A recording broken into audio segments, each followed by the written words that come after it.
Hello everyone, welcome to our YouTube channel Akanksha GSF. आज के इस वीडियो में हम लोग देखेंगे क्लास 7th का एनसीईआरटी। क्लास 7th का हिस्ट्री हम लोग देखेंगे, सिक्स चैप्टर देखेंगे। इस चैप्टर का नाम है नगर व्यापारी और शिल्पेजन। इसको हम लोग देख रहे हैं सीटेट के लिए। बाकी एनसीईआरटी से कहीं भी मतलब आप कोई भी कॉम्पिटिशन में जो एग्जाम क्वेश्चन आते हैं वो एनसीईआरटी से ही आते हैं। तो फिर हम शुरू करते हैं।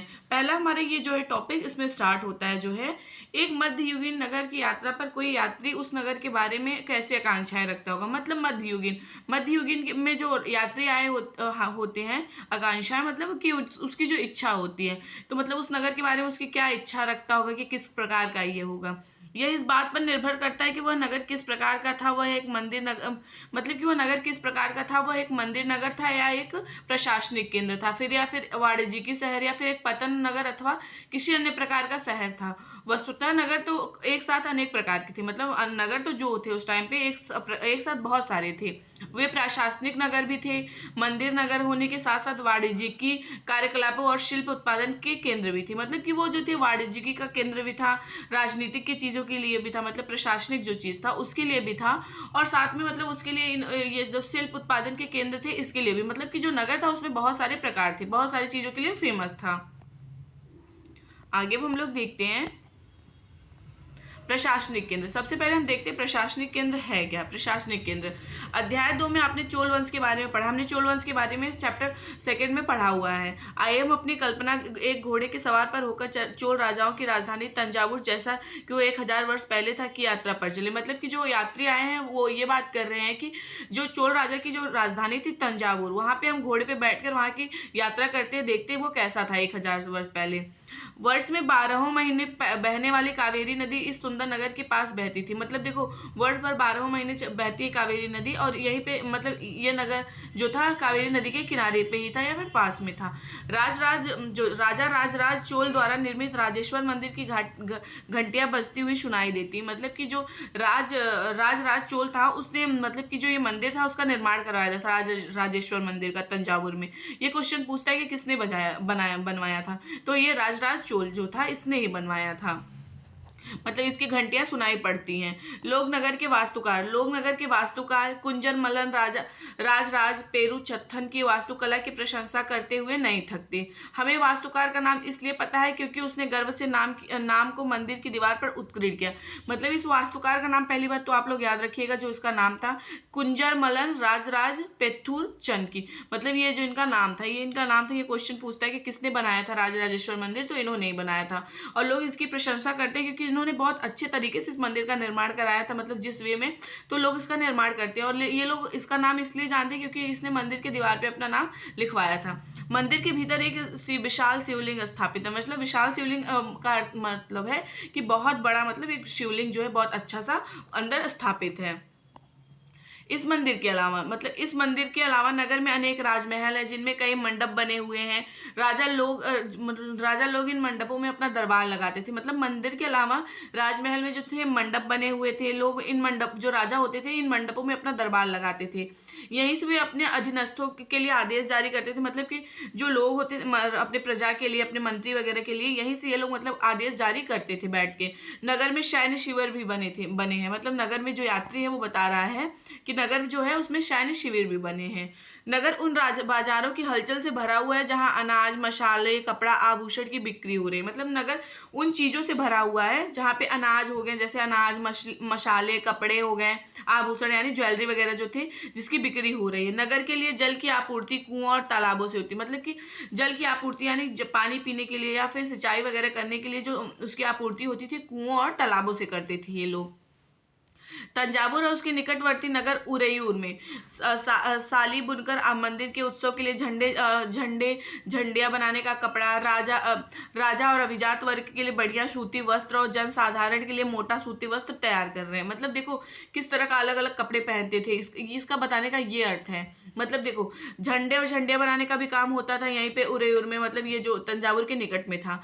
राजा और अभिजात वर्ग के लिए बढ़िया सूती, मतलब जो राजा होते थे और अभिजात मतलब अच्छे वर्ग के लोग होते, जैसे जैसे उनका मंत्री वगैरह हो गए, उनके लिए बढ़िया सूती वस्त्र का वो लोग पहनते थे, और जनसाधारण के लिए मतलब जो नॉर्मल इंसान थे उनके लिए मोटा सूती वस्त्र तैयार कर रहे हैं। यहाँ से कुछ दूरी पर स्वामी मलाई में स्थापित अथवा मतलब कि यहाँ से जो ये उरईर है, यहाँ से थोड़ी सी दूरी पे स्वामी मलाई में स्थापित अथवा मूर्तिकार उत्तम कांच मूर्तियां तथा लंबे सुंदर घंटा धातु के दीप बना रहे हैं। मतलब कि बहुत आगे जाके स्वामी मलाई में जो स्थापित मूर्तिकार हो गए, कांच की मूर्तियां हो गई, लंबे सुंदर घंटा हो गए, धातु के दीप वहां पे बनते थे। मंदिर नगर तथा तीर्थ केंद्र, इसको अब हम लोग देखते हैं। तंजावुर एक मंदिर नगर का भी उदाहरण है। तंजावुर जो है एक मंदिर नगर का भी उदाहरण है, जैसा कि अभी हमने देखा राजराजेश्वर मंदिर जो था। मंदिर नगर नगरीकरण का एक अत्यंत महत्वपूर्ण प्रतिरूप प्रस्तुत करते हैं। देखो मंदिर जो होते हैं ना, किसी जगह पे भी किसी जगह पे अगर देखो आप मंदिर है ना, वो अपने आप वहाँ की वाइब्स बहुत अच्छी होती है, बहुत ज़्यादा हमें सुकून मिलता है, चाहे मंदिर हो चाहे मस्जिद हो फिर कुछ भी चीज़ हो, मतलब कि वहाँ पे हमें बहुत ज़्यादा सुकून मिलता है और अच्छा लगता है, क्योंकि वहाँ पे भगवान रहते हैं और अत्यंत महत्वपूर्ण प्रतिरूप प्रस्तुत करते हैं। मतलब मंदिर जो होता है, भगवान अच्छे खासे मंदिर बना था, घंटा वगैरह बजा था, तो अच्छे वाइब्स आ रहे थे अगल बगल से।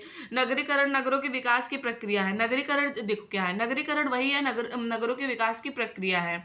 मंदिर अक्सर समाज और अर्थव्यवस्था दोनों के लिए ही अत्यंत महत्वपूर्ण होते थे। देखो मंदिर समाज के लिए इसलिए जरूरी होता था कि जो लोग होते थे वो अच्छा बुरा उन्हें समझ में आ सके, भगवान है मतलब वो भगवान को मानते थे इतना कि हाँ क्या गलत करेंगे हम क्या सही करेंगे इसका भगवान बताएंगे, मतलब कि भगवान के ऊपर जिम्मेदार, मतलब उनको मान लेते थे कि अगर हम गलत करेंगे तो भगवान जो है वो हमारा साथ कभी नहीं देंगे, अगर हम सही करेंगे तो भगवान देंगे। तो इस तरह ये समाज में भी अच्छा खासा बना रहता था। और अर्थव्यवस्था, लोग जो थे, राजा जो थे और बड़े बड़े लोग जो थे मंदिरों को दान देते थे, पुजारियों को दान देते थे और जो लोग वहां पे काम करते थे, तो इस तरह अर्थव्यवस्था भी बना रहता था। शासक विभिन्न देवी देवताओं के प्रति अपना भक्ति भाव दर्शाने के लिए मंदिर बनाते थे। मतलब जो शासक यानी राजा होते थे वो विभिन्न जो उनके देवी देवता थे उनके प्रति अपना ये भक्ति भाव दिखाने के लिए कि हम भगवान को कितना मानते हैं, पूजा करते हैं, इसके लिए वो लोग मंदिर बनवाते थे। वे मंदिरों को भूमि व धन अनुदान में देते थे। मतलब मंदिरों के लिए वो क्या करते थे, जो भूमि होता था जमीन उसको अनुदान में देते थे, धन वगैरह देते थे, तभी तो बनेगा मंदिर, वैसे तो बने नहीं पाएगा।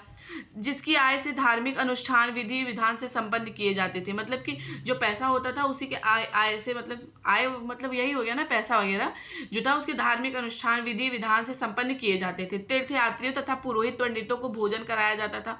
मतलब जो तीर्थयात्री होते थे और पंडित लोग होते थे उनको भोजन कराया जाता था।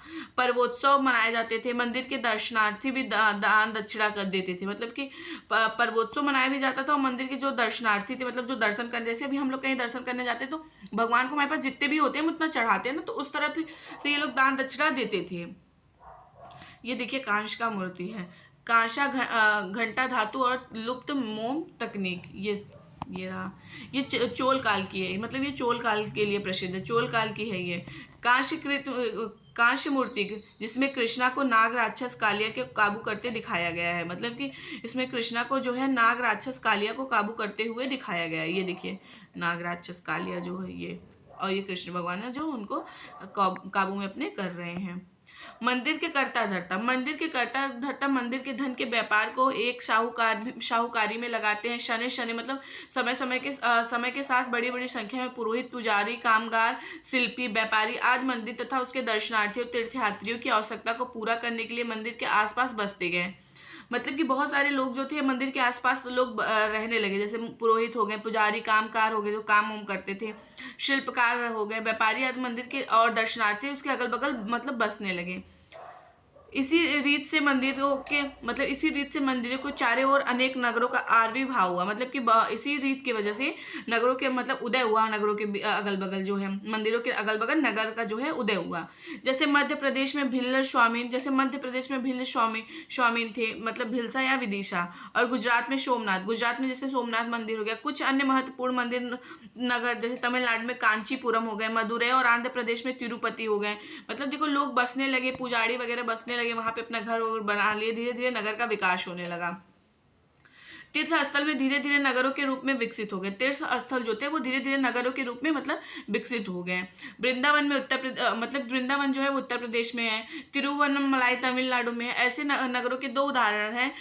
अजमेर, जैसे अजमेर जो है देखो राजस्थान में है। 12वीं शताब्दी में चौहान राजाओं की राजधानी था। आगे चलकर मतलब 12वीं शताब्दी में जो ये चौहान राजा थे उनकी राजधानी अजमेर हुआ करती थी। आगे जब चल के मुगलों के शासन में हुआ शुबा मुख्यालय बन गया, मतलब कि वो मुख्यालय बन गया शुबा का। यह नगर धार्मिक अस्तित्व का एक उत्कृष्ट उदाहरण प्रस्तुत करता है। सुप्रसिद्ध सूफी संत ख्वाजा मुइनुद्दीन चिश्ती यहाँ मतलब जो देखो ख्वाजा मुइनुद्दीन चिश्ती जो है वो यहाँ 12वीं शताब्दी में बस गए थे। मतलब ये यहीं पे 12वीं शताब्दी में बस गए थे और उनके दर्शनार्थी और श्रद्धालु सभी पंथों मतों के हुआ करते थे। लोग जो उनका दर्शन करना चाहते थे, उनसे शिक्षा ग्रहण करना चाहते थे, तो लोग आते जाते थे। अजमेर के पास की ही पुष्कर सरोवर है। मतलब देखो अजमेर के पास में ही जो है पुष्कर सरोवर है, जहाँ प्राचीन काल से तीर्थयात्री आते हैं। मतलब कि एंशियंट टाइम से पुष्कर में जो वो थे, एंशियंट टाइम से जो यात्री थे वो घूमने के लिए आते रहते थे, तीर्थयात्री। छोटे नगर व संजाल, इसको देखते हैं। छोटे नगर और संजाल, छोटे नगरों का संजाल, इसको अब हम लोग देखते हैं। 8वीं शताब्दी से उपमहाद्वीप में अनेक छोटे छोटे नगरों का संजाल सा बिछने लगा था। मतलब कि 8वीं शताब्दी से ही उपमहाद्वीप में अनेक छोटे छोटे नगरों का संजाल मतलब बिछने लगा था। मतलब कि छोटे छोटे नगर जो थे वो आने लगे थे अपने में। संभवतः उनका जो प्रादुर्भाव था बड़े गांवों से हुआ था। उनमें आमतौर पर एक मंडपिका, मतलब बाद में जिसे मंडी कहा जाने लगा। आमतौर पर उसमें जो एक था उसको क्या कहा जाता था, मंडपिका, बाद में जिसे मंडी कहा जाने लगा। आसपास के गांव वाले अपनी उपज बेचने के लिए लाते थे। मतलब कि सब लोग मंडी में ही बेचने के लिए इसको लाते थे। मंडी में जैसे सब्जी मंडी हो गया, जो सब्जी वगैरह होते हैं और चीज़ों का फेमस मंडी होता है, तो अपनी चीज़ें बेचने के लिए लाते थे। उस टाइम पे यही भी मंडपिका जो था, बाद में इसे मंडी कहा जाने लगा। वो भी लोग अपनी अपनी चीज़ें, आसपास के जो गांव के लोग थे वो अपनी जो चीज़ें उनके यहाँ उपजती थी उसको ले आके बेचते थे। उनमें ऐसी गलियाँ थी, मतलब उसमें ऐसी गलियाँ थी जहाँ दुकानें एवं बाजार थे जिन्हें हट्ट कहा जाता। देखो ये याद रखना, ये पूछेगा, क्योंकि जो मतलब कि जहाँ पे लोग सामान वगैरह बेचने आते थे, जैसे उसको क्या कहते थे, मंडी। बाद में उसे मंडी, पहले उसको मंडपिका कहा जाता था। और मतलब कि जहाँ दुकान एवं बाजार होते थे उन्हें क्या कहा जाता था, हट। बाद में हाट कहा गया, लेकिन उसे क्या कहा जाता था, हट, याद रखिएगा। इसके अलावा भिन्न भिन्न प्रकार के कारीगरों तथा शिल्पों जैसे कुम्हारों, तेलियों, शक्कर बनाने वाली, ताड़ी बनाने वाली, सुनारों, लोहारों, पत्थर तोड़ने वाले आदि के अलग अलग बाजार होते थे। मतलब कि मैंने बताया ना, जैसे सबका अलग अलग भी मंडी लगता है। कहीं कहीं सब्जी मंडी बहुत फेमस है, कहीं पे मंडी लगता है, वहाँ पे गुड़ वगैरह मिलता है और अनाज मिलते हैं। तो इस तरह से कुछ व्यापारी तो नगर में अस्थायी रूप से बसकर अपना व्यापार करते थे। मतलब कि अस्थायी रूप से यानी मतलब वहीं पे रहने लगे थे और वहीं पे अपना रह के व्यापार वो करने लगे थे। जबकि अन्य व्यापारी नगर नगर घूमकर क्रय विक्रय किया करते थे। जैसे देखो अभी भी गांव में बेचने उचने आते हैं, खाने पीने का सामान हो गया, तो मतलब घूम घूम के अपना वो लोग व्यापार करते थे। आसपास में दूर दराज के व्यापारी नगरों में स्थानीय उपज खरीदने और दूरवर्ती स्थानों के उत्पाद जैसे घोड़े, नमक, कपूर, केसर, पानी, सुपारी और काली मिर्च जैसे मसाले बेचने भी लोग आने, मतलब देखो दूर दूर के लोग भी ऐसे चीज बेचने आने लगे थे उस टाइम पे। ये रहा, देखिए पिक्चर्स देख लीजिए आप लोग बाजार का। आमतौर पर कोई सामंत यानी परवर्ती काल का जमींदार इन नगरों में या इनके आसपास किले बंदी कर महल बना लेता था। ऐसे सामंत व्यापारियों, शिल्पकारों तथा उनके व्यापार की वस्तुओं पर कर लगाते थे। मतलब कि देखो ऐसे पे जो सामंत या फिर व्यापारी और शिल्पकार होते थे, उनके व्यापार की वस्तुओं पे जो चीज़ बेचने आते थे उन पे वो कर लगाते थे। मतलब वो जितना बेचते थे, जो भी कर लगाते थे, उन्हें देना पड़ता था। और कभी कभी इन करों का संग्रहण अधिकार उन अस्थायी मंदिरों को प्रदान कर देते थे जिनका निर्माण स्वयं उनके द्वारा या धनाढ़, मतलब जो बहुत ज़्यादा पैसे वाले व्यापारियों के द्वारा कराया गया होता है। ऐसे अधिकारों का उल्लेख अभिलेखों में किया गया है जो आज भी पाए जाते हैं। मतलब कि ऐसे अधिकारों का उल्लेख जो है वो अभिलेखों में किया गया है, वो जो आज भी पाया जाता है। लकड़ी पर नक्काशी करता हुआ कारीगर, ये देखिए चित्र, मतलब लकड़ी पे नक्काशी करना कितना सही है। ये बड़े, छोटे और व्यापारी, देखो बड़े और छोटे व्यापारी, इनके बारे में हम लोग देखते हैं। व्यापारी जो होते हैं कई प्रकार के हुआ करते थे। मतलब व्यापारी जो होते हैं वो कई प्रकार के हुआ करते हैं। उनमें बंजारे लोग, देखो उसमें बंजारे लोग भी थे, अभी हम चैप्टर 7 में इसके आगे वाले में पढ़ेंगे, भी शामिल थे। कई व्यापारी विशेष रूप से घोड़ा के व्यापारी अपने संघ बनाते थे जिनका एक मुखिया होता था और वह मुखिया उनकी ओर से घोड़ा खरीदने के इच्छुक योद्धाओं से बातचीत करता था। मतलब जो व्यापारी आते थे ना, जैसे घोड़ा वगैरह बेचने आ गए, वो अपने संघ बनाते थे जिनका एक मुखिया होता था, मतलब उनका एक हेड हेड होता था। जैसे फैमिली का कोई एक, देखो हमारी फैमिली में जैसे हमारे पेरेंट्स जो होते हैं, जो सबसे बूढ़े होते हैं, वही हेड होते हैं। तो इस तरह से मतलब कि हेड होता था कोई घोड़ा वगैरह जो बेचने आते थे, और जो लेना चाहता था वो घोड़ा उनके जो हेड होते थे उनसे बात करता था, फिर लेता था। चूंकि व्यापारियों को अनेक राज्यों तथा जंगलों से होकर गुजरना पड़ता था, इसलिए वे आमतौर पर काफिले बनाकर एक साथ यात्रा करते थे।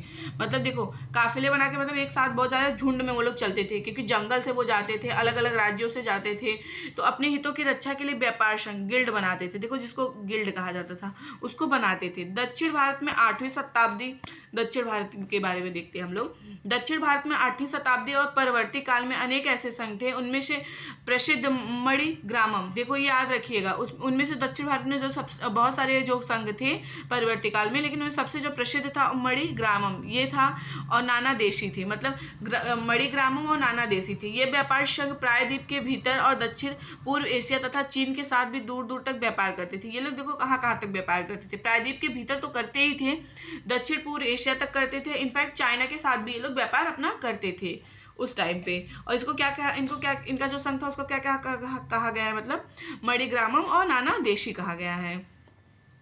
इनके अलावा चेटियार और मारवाड़ी ओशल जैसे समुदाय भी थे। चेटियार और मारवाड़ी ओशवाल जैसे भी जो है ये समुदाय हुआ करते थे, जो आगे चलकर देश के प्रधान व्यापारी समूह बन गए। गुजराती व्यापारियों में हिंदू, बनिया, मुस्लिम, बोहरा दोनों समुदाय शामिल थे।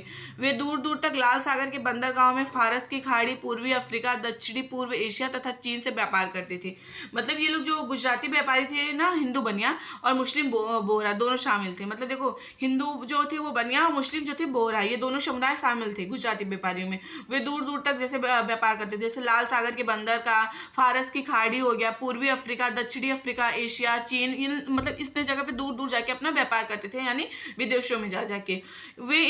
वो इन पतनों में कपड़े, मतलब देखो वे इन पतनों में कपड़े, मसाले बेचते थे। ये लोग क्या करते थे, कपड़े और मसाले बेचते थे। बदले में अफ्रीका से सोना और हाथी का दांत, ये क्वेश्चन देखो आपसे यहीं पूछेगा। ये लोग क्या लाते थे वहाँ पे, क्या बेचते थे, सबसे पहले वो लोग कपड़े और मसाले बेचते थे, और बदले में ये लोग क्या लाते थे, अफ्रीका से सोना और हाथी का दांत, और दक्षिण पूर्व एशिया से चीन, मतलब दक्षिण पूर्व एशिया हो गया, और चीन से मसाले, टीन, मिट्टी के नीले बर्तन और चांदी लाते थे। मतलब ये अलग अलग जगह से अलग अलग चीजें लेके आते थे। पश्चिम तट के नगरों में अरबी, फारसी, चीनी, यहूदी और सीरियाई ईसाई बस गए थे। लाल सागर के बंदरगाह में बेचे जाने वाले भारतीय मसाले, कपड़े इतावली व्यापारियों द्वारा खरीदे जाते थे, और वहां से उन्हें आगे यूरोपीय बाजारों में पहुंचाते थे। उनसे व्यापार में बहुत लाभ होता था। उष्णकटिबंधीय जलवायु में उगाए जाने वाले मसाला, काली मिर्च, दालचीनी, जायफल, सोंठ आदि यूरोपीय व्यंजन के महत्वपूर्ण अंग बन गए थे। भारतीय सूती कपड़ा बहुत मतलब लुभावना होता था। देखो हमारा जो सूती कपड़ा था हमारे इंडिया का, वो बहुत ज़्यादा लुभावना होता था, लोग इसके प्रति आकर्षित होते जाते थे। और मसालों की वजह से तो मतलब अंग्रेज लोग यहाँ पे व्यापार करने, जैसे पुर्तगाली वगैरह हो गए, काली मिर्च वगैरह के लिए आए अंग्रेज वगैरह, तो और कपड़े वगैरह भी यहाँ के बहुत ज़्यादा वो थे, सूती वस्त्र बहुत ज़्यादा अच्छा होता था। ये चीज़ें यूरोप व्यापारियों को भारत तक खींच लाई। देखो जैसे मैंने आपको बताया, यूरोप व्यापारी जैसे पुर्तगाली वगैरह हो गए या फिर अंग्रेज वगैरह जो थे, वो सभी चीज़ें लोगों को भारत खींच लाई। समय के साथ साथ व्यापार और नगरों का रूप बदलना, मतलब देखो समय के साथ साथ जो है ये व्यापार और नगरों का रूप बदलता गया। इसके बारे में हम शीघ्र आगे पढ़ेंगे, मतलब इसके बारे में हम अभी आगे पढ़ेंगे। काबुल अपनी पहाड़ी और विषम भूदृश्य के साथ 16वीं शताब्दी से राजनीतिक और वाणिज्य की दृष्टि से महत्वपूर्ण बन गया। देखो काबुल जो था ना, वो मतलब अपने भूदृश्य के साथ साथ 16वीं शताब्दी से राजनीतिक और वाणिज्य की दृष्टि से मतलब कि बहुत ज़्यादा महत्वपूर्ण बन गया था। काबुल और कंधार सुप्रसिद्ध रेशम मार्ग से जुड़े हुए थे। ये क्वेश्चन पूछेगा, काबुल और मतलब कौन रेशम मार्ग से जुड़े हुए थे, तो काबुल और कंधार। साथ ही घोड़े के व्यापार भी मुख्य रूप से इसी मार्ग से होता था। 17वीं शताब्दी में हीरो का एक सौदागर, मतलब देखो 17वीं शताब्दी में जो हीरो का एक सौदागर था जॉ इनका क्या नाम था, जॉ बैप्टिस्टे टैवनियर, मतलब बैप्टिस्टे और टैवनियर ने अनुमान लगाया था कि काबुल में घोड़ों का व्यापार प्रतिवर्ष 30,000 रुपये का होता है। मतलब प्रतिवर्ष कितने का होता है, 30,000 रुपये का, जो इन दिनों में एक भारी रकम समझी जाती है। मतलब 30,000 बहुत होता था उस टाइम पे। काबुल में मेवे, खजूर, गलीचे, रेशमी कपड़े, ताजे फल ऊँटों पर लाद कर लाए जाते थे। उपमहाद्वीप में अन्य भागों में बेचे जाते थे। इनके अलावा गुलाम भी बिक्री के लिए लाए जाते, मतलब गुलाम वो हो गए जैसे इंसानों को ये लोग बेचते थे उस टाइम पे। नगरों में शिल्प। बीदर के शिल्पकार तांबे तथा चांदी के जड़ाई के काम के लिए इतने प्रसिद्ध थे कि इस शिल्प का नाम ही बीदर पड़ गया। मतलब देखो ये लोग इतना ज़्यादा फेमस थे ना, बीदरी पड़ गया इसका नाम। जो बीदर के शिल्पकार थे वो तांबे और चांदी की जड़ाई के लिए इतने ज़्यादा फेमस थे कि इनका नाम ही मतलब इस शिल्प का नाम ही इनके ऊपर पड़ गया, जैसे बीदरी कहा गया। पंचाल अर्थात विश्वकर्मा समुदाय जिसमें सुनार, कशेरे, लोहार, राजमिस्त्री और बढ़ई शामिल थे, मंदिरों के निर्माण के लिए आवश्यक थे। मतलब कि ये लोग जो थे ना, ये लोग मंदिरों के निर्माण के लिए बहुत ज़्यादा मतलब वो थे महत्वपूर्ण। और इनमें कौन कौन शामिल था? सुनार हो गए, कशेरे हो गए, लोहार हो गए, राजमिस्त्री हो गए, ये सब विश्वकर्मा समुदाय के लोग थे। इसके अलावा वे राजमहलों में बड़े बड़े भवनों, तालाबों और जलाशयों के निर्माण में भी अपना महत्वपूर्ण भूमिका अदा करते थे। मतलब कि इसके अलावा भी ये लोग क्या करते थे, मतलब कि बड़े बड़े भवन, तालाब, जलाशयों के निर्माण में भी अपना महत्वपूर्ण भूमिका अदा करते थे। इसी प्रकार सालियार या कैकोलार जैसे बुनद भी समृद्धशाली समुदाय बन गए थे और वे मंदिरों को भारी दान दक्षिणा दिया करते थे। वस्त्र निर्माण से संबंधित कुछ अन्य कार्य जैसे कपास को साफ करना, काटना और रंगना भी स्वतंत्र व्यवसाय बन गए थे। मतलब कि साथ साथ में जो ये सब होता था, उसके साथ साथ वस्त्र निर्माण से संबंधित कुछ अन्य कार्य जैसे कपास को साफ करना, काटना और रंगना भी मतलब स्वतंत्र व्यवसाय बन गए थे, यानी व्यापार भी कह सकते हो आप, जिसके लिए विशेषज्ञता की आवश्यकता, मतलब कोई स्पेशल होता था इस चीज में कि इसको ये सब कुछ आता है। पीतल की इस मोमबत्ती दान पर काला आवरण, ये देखिए ये मोमबत्ती दान है, मतलब मोमबत्ती लगा के रखने के लिए था। सॉल का बॉर्डर, उस टाइम पे देखिए सॉल का बॉर्डर कितना अच्छा था। उस टाइम पे ये लोग जो है डिज़ाइन वगैरह करते थे, मतलब भी देखा हमने, कताई करते थे ये लोग, बुनाई करते थे, रंगाई करते थे, तो इस तरह ये लोग करते थे। शहरों के बदलते हुए भाग्य, कई शताब्दियों के लंबे समय बाद अहमदाबाद, गुजरात जैसे कुछ नगर बड़े केंद्र, व्यापारियों के केंद्र के रूप में विकसित हो गए, लेकिन तंजावुर जैसे कुछ अन्य नगर पहले की अपेक्षा विस्तार अथवा महत्व की दृष्टि से सिकुड़ गए। मतलब पहले जैसे देखा अभी हमने, तंजावुर जो चोल राजाओं की राजधानी थी, उस टाइम पे वो मतलब व्यापार की दृष्टि से बहुत ही ज़्यादा फेमस थे। लेकिन वही बात अगर की जाए जब ये मतलब बाद में हुआ, तो ये लोग बहुत कई शताब्दियों के लंबे समय के बाद अहमदाबाद जो गुजरात था वो फेमस हुआ। ये धीरे धीरे सिकुड़ गए, इसका मतलब कि ये लोग कम होते गए। इसी काल में पश्चिम बंगाल में भागीरथी नदी के तट पर स्थित मुर्शिदाबाद रेशमी वस्त्रों के प्रमुख केंद्र के रूप में उभरा। मतलब मुर्शिदाबाद जो था ये रेशमी वस्त्रों के प्रमुख केंद्र के रूप में उभरा था। वह 1704 में इस बंगाल की राजधानी बन गया था। मुर्शिदाबाद जो था, ये लोग याद रखिएगा, पूछेगा 1704 में बंगाल की राजधानी कौन बना था, तो यही मुर्शिदाबाद बना था। और फिर ये मतलब रेशम की जो वस्त्र था उसका प्रमुख केंद्र होकर उभरा था कि मतलब बहुत ज़्यादा यहाँ से रेशम की वस्तुएं जो थी, वस्त्र या फिर चीज़ें थी यहाँ से निकलती थी। लेकिन इसी शताब्दी के दौरान उसका सितारा डूब गया। मतलब कि उसका सितारा भी इसी शताब्दी में डूब गया, क्योंकि वहाँ के बुनकर इंग्लैंड को मिलों से बनकर आए सस्ते कपड़ों के साथ प्रतियोगिता में टिक ना सके। मतलब जो वहाँ के जो बुनकर थे, मतलब जो हाथ से बुनते थे, और इंग्लैंड से जो चीज़ें आई थी बन के, उसके साथ मतलब कि कंपटीशन में टिक भी नहीं सके। जो चीज़ देखो कंपटीशन में जो चीज़ आगे मतलब एक्स्ट्रा चीज़ करेगा, स्मार्ट वर्क करेगा, तो वही आगे होगा, वरना मतलब बहुत सी चीज़ें पीछे होती जाएंगे। तो स्मार्ट वर्क करना बहुत ज़रूरी है। हम्पी और मछलीपट्टनम और सूरत, नज़दीक से एक नज़र इसको देख लेते हैं। हम्पी और मछलीपट्टनम और सूरत। हम्पी की वास्तुकला का सौंदर्य। हम्पी नगर कृष्णा और तुंगभद्रा नदियों की घाटी में स्थित है। पहले तो याद रखिएगा, हम्पी नगर जो है कृष्णा और तुंगभद्रा नदियों की घाटी में स्थित है। यह नगर 1336 में स्थापित विजयनगर साम्राज्य का केंद्र स्थल था। यह नगर जो था 1336 में स्थापित विजयनगर साम्राज्य का केंद्र स्थल था। विजयनगर देखो कब स्थापित किया गया था, विजयनगर जो था इस टाइम पे ना, ये 1336 ईस्वी में विजयनगर साम्राज्य का केंद्र स्थल बन गया था। हम्पी के जो शानदार खंडहरों से पता चलता है, मतलब हम्पी के जो शानदार खंडहर है, उससे पता चलता है कि उस शहर की किलेबंदी उच्च कोटि की थी, मतलब अच्छे से की जाती थी। किले की दीवारों के निर्माण में कहीं भी गारे, चूने जैसे किसी भी जोड़ने वाले मसाले का प्रयोग नहीं किया गया था, और शिलाखंडों के आपस में फंसाकर गूंथा गया था। मतलब कि ये जो मसालों का प्रयोग कहीं नहीं किया गया था, लेकिन शिलाखंडों को आपस में फंसाकर गूंथा गया था, जैसे कभी कभी बाल को गूंथते हैं, चीज़ों को गूंथ के बनाते हैं, उस तरह से। हम्पी की वास्तुकला, हम्पी की जो वास्तुकला थी विशिष्ट प्रकार की थी। वहाँ के शाही भवनों में भव्य मेहराब और गुंबद थे, मतलब गुंबद जो थे वो थे। वहाँ स्तंभों वाले कई विशाल कक्ष थे जिनमें मूर्तियों को रखने के लिए आले बने हुए थे। देखो मूर्तियों के रखने के लिए क्या बना हुआ था, आले बने हुए थे। वहाँ पे सुनियोजित बाग बगीचे भी थे जिनमें कमल और टोंडों की आकृति वाले मूर्तिकला के नमूने मिले, मतलब कि कमल के भी मिले हैं, टोंडों की आकृति वाले मूर्तिकला के नमूने भी मिले हैं बाग बगीचों में। 15वीं-16वीं शताब्दी ने अपनी समृद्ध कला में हम्पी के कई वाणिज्यिक और सांस्कृतिक गतिविधियों का गुंजायमान रहता था। मतलब कि बहुत ज़्यादा उस टाइम पे 15वीं और 16वीं शताब्दी में हम्पी बहुत समृद्ध था, वाणिज्यिक केंद्र के रूप में भी था और सांस्कृतिक केंद्र के रूप में भी बहुत ज़्यादा फेमस था। उन दिनों हम्पी के बाजारों में मुस्लिम सौदागरों, चेटियों और पुर्तगाली जैसे यूरोप व्यापारी का एजेंटों का जमघट लगा रहता था। मतलब कि वहाँ पे उस टाइम पे जो मतलब जमघट का मतलब कि ये लोग व्यापार करते, जैसे मुस्लिम सौदागर हो गए, चेटियों और पुर्तगालियों जैसे यूरोप व्यापारियों का जो मतलब एजेंट होते थे, उनके हेड होते थे, वो लोग मिल के वहाँ पे अपना व्यापार करते रहते थे। और मंदिर सांस्कृतिक गतिविधियों का केंद्र होते थे, मतलब मंदिर जो होता था सांस्कृतिक गतिविधियों का केंद्र होता था।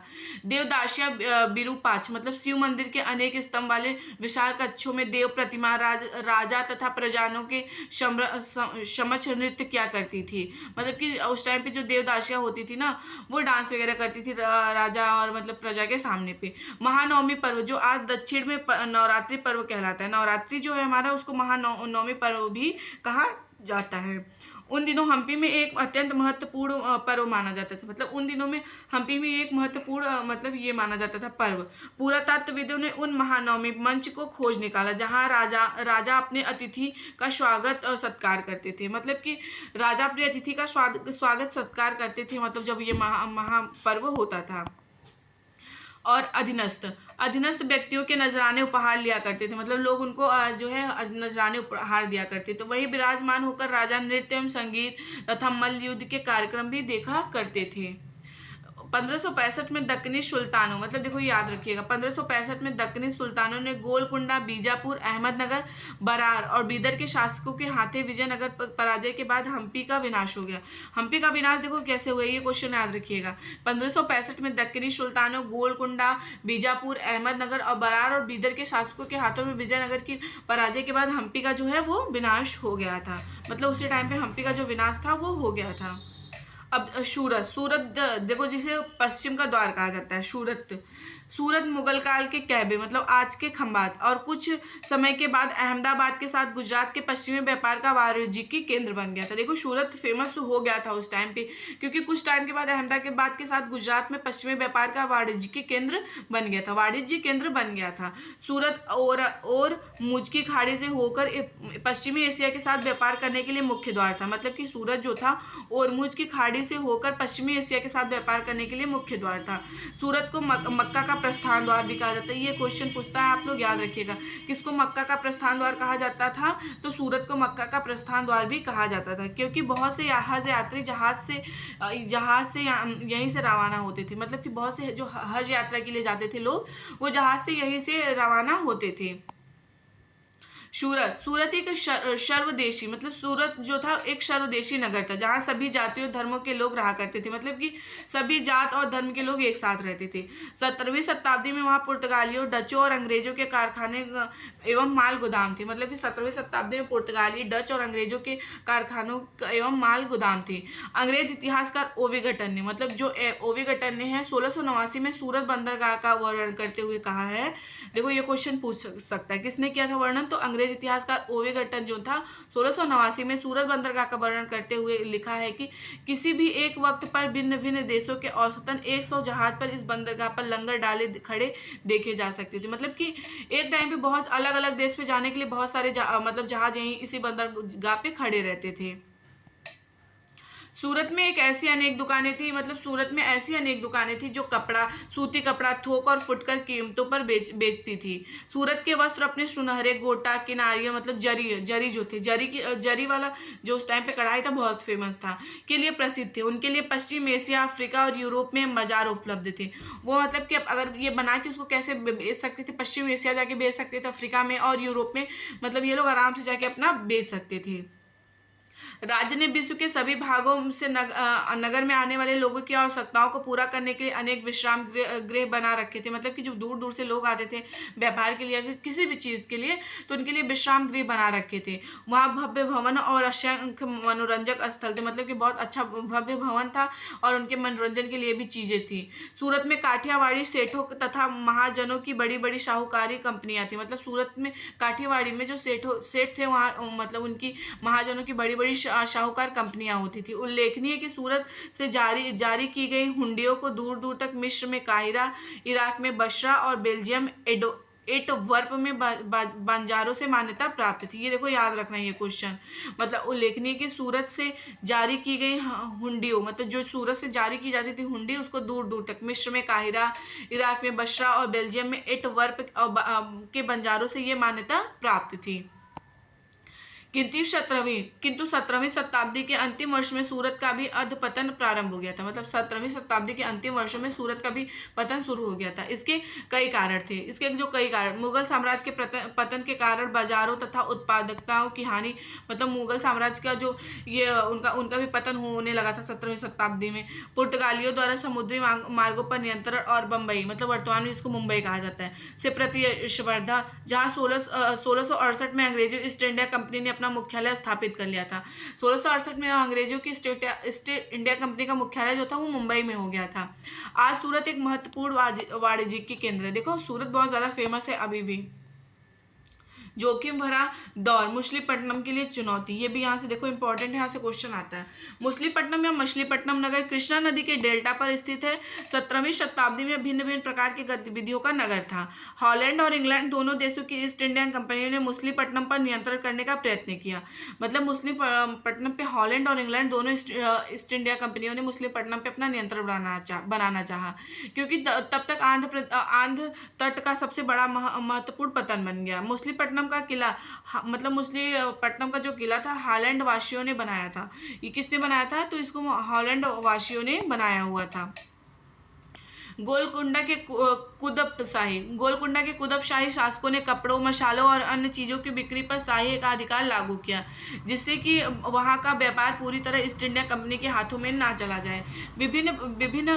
विभिन्न व्यापारी समूहों, गोलकुंडा के कुलीन वर्गों और फारसी सौदागरों, तेलुगु कम्युनिटी, चेटियार और यूरोपीय व्यापारी ने नगर को घनी आबादी वाले समृद्धशाली बना दिया। मतलब कि बहुत से समूह, जैसे गोलकुंडा के कुलीन वर्ग हो गए, फारसी सौदागर हो गए, तेलुगु कम्युनिटी के चेटियार हो गए, यूरोप व्यापारी जो हो गए, इसे घनी आबादी बनाए और समृद्धशाली बनाए। मतलब कि व्यापार के लिए भी फेमस बनाए और लोग यहाँ पे रहने लगे, क्योंकि अगर यहाँ पे मतलब देखो कंपनी खुलेगी तो लोगों को रोजगार तो चाहिए, तब दूर दूर के लोग भी आने लगे जॉब वगैरह के लिए। जब मुगलों ने गोलकुंडा तक अपनी शक्ति बढ़ा ली तो उनके प्रतिनिधि सूबेदार मीर जुमला, देखो जब मुगल शासक जो थे वो गोलकुंडा तक अपनी शक्ति बढ़ा ली थी, तो उनके प्रतिनिधि जो थे, हेड थे सूबेदार मीर जुमला ने, जो कि स्वयं एक सौदागर था, मतलब वो खुद सौदागर था, हॉलैंड वासियों और अंग्रेजों को आपस में भिड़ाना शुरू कर दिया। सौदागर था, देखो हमेशा दो को लड़ा के ना जो तीसरा होता है उसका फायदा होता है, तभी वो लड़ाता है। तो ये क्या किया था, मीर जुमला ये हॉलैंड वासी और अंग्रेजों को आपस में भिड़ाना शुरू कर दिया। 1686 से 1687 में मुगल बादशाह औरंगजेब ने गोलकुंडा को मुगल साम्राज्य में मिला दिया था। ये क्वेश्चन याद रखिएगा। 1686 से 1687 में मुगल बादशाह औरंगजेब ने गोलकुंडा को मुगल साम्राज्य में क्या किया था, मिला लिया था।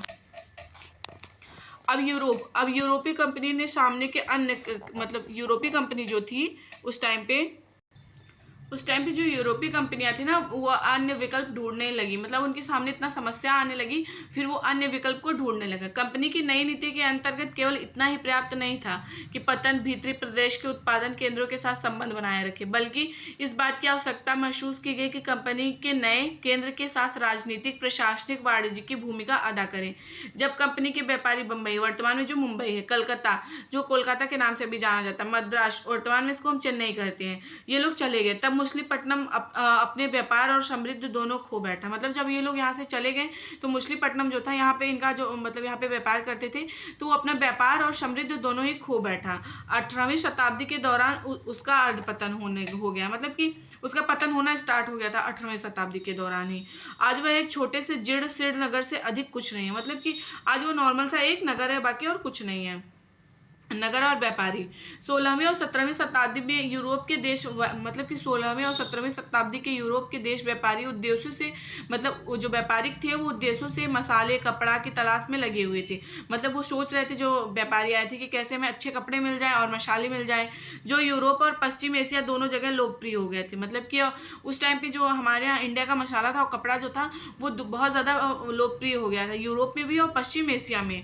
अंग्रेजों, हॉलैंड वासियों और फ्रांसीसियों ने अपने वाणिज्यिक गतिविधियों का विस्तार करने के लिए अपनी ईस्ट इंडिया कंपनी बनाई। मतलब ये लोग जो थे ना, अपने वाणिज्यिक मतलब विस्तार करने के लिए क्या किए, इन्होंने वो रणनीति बनाई और ईस्ट इंडिया कंपनी बनाई। प्रारंभ में तो मुल्ला अब्दुल गफूर और विरजी वोरा जैसे कुछ बड़े भारतीय व्यापारी जिनके पास बड़ी संख्या में जहाज थे, उनका मुकाबला किया। मतलब प्रारंभ में इन्होंने इनका मुकाबला किया, जैसे मुल्ला अब्दुल गफूर हो गए और विरजी वोरा, इनके पास मतलब भारतीय व्यापारी थे, इनके पास बड़ी संख्या में जो था वो जहाज था।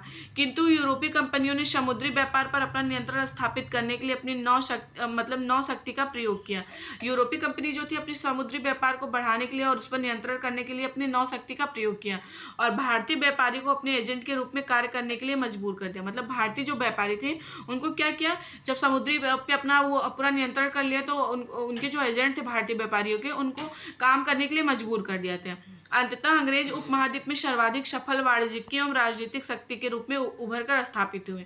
उसके बाद मतलब जो अंग्रेज थे उपमहाद्वीप में सबसे ज्यादा वाणिज्यिक और राजनीतिक शक्ति के रूप में उभर कर स्थापित हुए और फिर अपना राज करने लगे थे भारत पे। वस्त्रों जैसी वस्तुओं की मांग, मतलब वस्त्रों जैसी वस्तुओं की मांग में तेजी आने से अधिकाधिक लोगों ने कताई, बुनाई, धुलाई, रंगाई आदि का अपना धंधा अपना लिया। जब लोगों को जब देखा लोगों ने कि वस्त्रों की इतनी तेज मांग बढ़ने लगी, तो जो लोग थे बहुत सारे, वो लोग क्या किए, कताई, बुनाई, धुलाई, रंग आदि का धंधा अपना लिया। इससे इन शिल्पों का बहुत विस्तार हुआ। मतलब इससे इन शिल्पों का जो था वो विस्तार हुआ। भारतीय वस्त्रों के रंग रूप डिजाइन, मतलब भारतीय वस्त्रों के जो थे वो रंग रूप और डिजाइन मतलब अधिक परिष्कृत हो गए। किंतु इस काल की स्वतंत्रता घटने लगी। मतलब कि इस काल में जो शिल्पकार थे उनकी स्वतंत्रता जो थी वो घटने लगी। शिल्पी जन पेशगी की प्रणाली पर काम करने लगे। देखो याद रखना, शिल्पी जन किसकी प्रणाली पे काम करते थे, तो पेशगी की प्रणाली पर काम करते थे। जिसका अर्थ यह था कि उन्होंने मतलब कि उन्होंने यूरोपीय एजेंटों से पहले पेशगी ले ली थी। मतलब कि यूरोपीय एजेंटों से पहले ही पेशगी ले ली थी उन्हें के लिए, उन्हें कपड़ा बुनना। मतलब कि पेशगी लेने का मतलब ये होता था कि वो सबसे पहले वो सिर्फ यूरोपियों के लिए कपड़ा बुनेंगे और किसी के लिए भी नहीं बुनेंगे।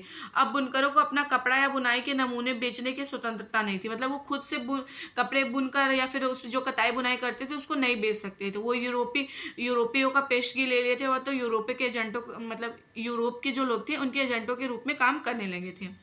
उन्होंने तो कंपनी के एजेंटों द्वारा निर्धारित डिजाइन के कपड़े उन्हीं के मांग के अनुसार बनाने पड़ते थे। इनफैक्ट उन्हें ये भी करना पड़ता था कि मतलब अपने मन से कोई डिजाइन नहीं, जो कंपनी के एजेंट उन्हें बता देते थे इस तरह का डिजाइन करना है, तो उसी हिसाब से वो डिजाइन करने लगे थे।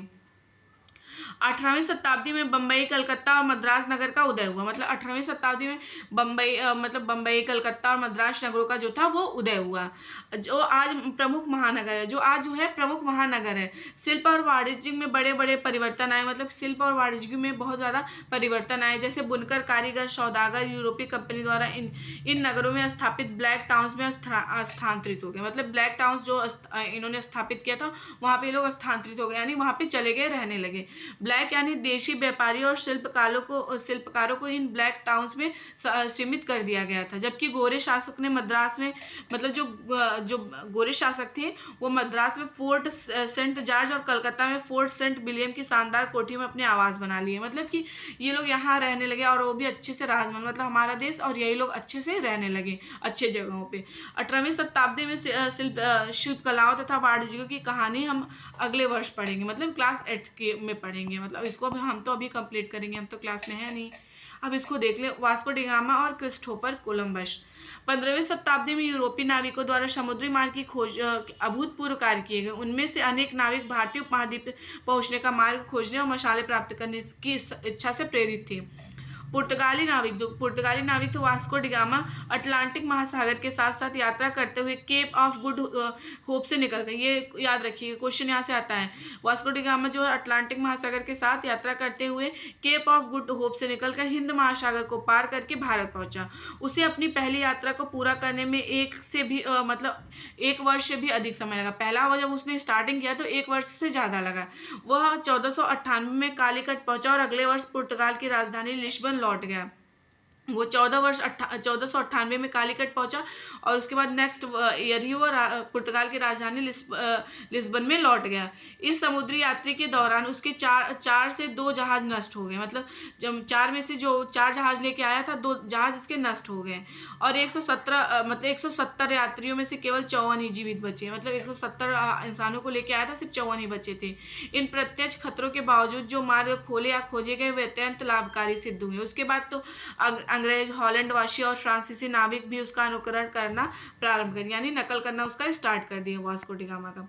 भारत पहुंचने के लिए समुद्री मार्ग की खोज का एक अन्य शुभ परिणाम निकला, जिसकी किसी को आशा नहीं थी। मतलब कि इसकी कोई आशा नहीं थी क्योंकि इसको कोई खोज पाएगा। एक इटलीवासी क्रिस्टोफर कोलंबस ने भारत पहुंचने का मार्ग खोजने के लिए अटलांटिक महासागर को पार करके पश्चिम की ओर यात्रा करने का निश्चय किया। देखो, ये तो मतलब भारत की तरफ आना चाहता था। जो ये था कोलंबस, उसका सोचना था कि चूंकि पृथ्वी गोल है इसलिए वो पश्चिम की ओर से भारत पहुंच सकता है। वो सोचा कि पृथ्वी गोल है तो हम पश्चिम साइड से भी मतलब भारत पहुंच सकते हैं। वो 1492 में वेस्ट इंडीज के तट पर पहुंचा। मतलब 1492 में वेस्ट इंडीज के तट पर पहुंचा। उसके पीछे स्पेन और पुर्तगाली के नाविक विजेता भी वहां आते रहे। उन्होंने मध्य और दक्षिण अमेरिका में बड़े बड़े भागों को अपने कब्जे में कर लिया। अक्सर उन प्रदेशों की पहली वाली बस्तियों को नष्ट कर दिया। देखो, कोलंबस को ना अमेरिका का मतलब ऐसा माना जाता है कि अमेरिका का खोज किसने किया था? कोलंबस। और भारत को वास्को डी गामा मतलब समुद्री मार्ग का खोज किया था, जिसको केप ऑफ गुड के नाम से जाना जाता था। और भारत में कब पहुंचा था याद रखिएगा, 1498 में वास्को डी गामा पहुंचा था। तो ये चैप्टर समाप्त हुआ। ये चैप्टर बहुत ज़्यादा इंपॉर्टेंट है। अगर वीडियो पसंद है तो वीडियो को जरूर से लाइक करिएगा और कमेंट भी जरूर से करिएगा और चैनल को शेयर सब्सक्राइब करिएगा। Thank you.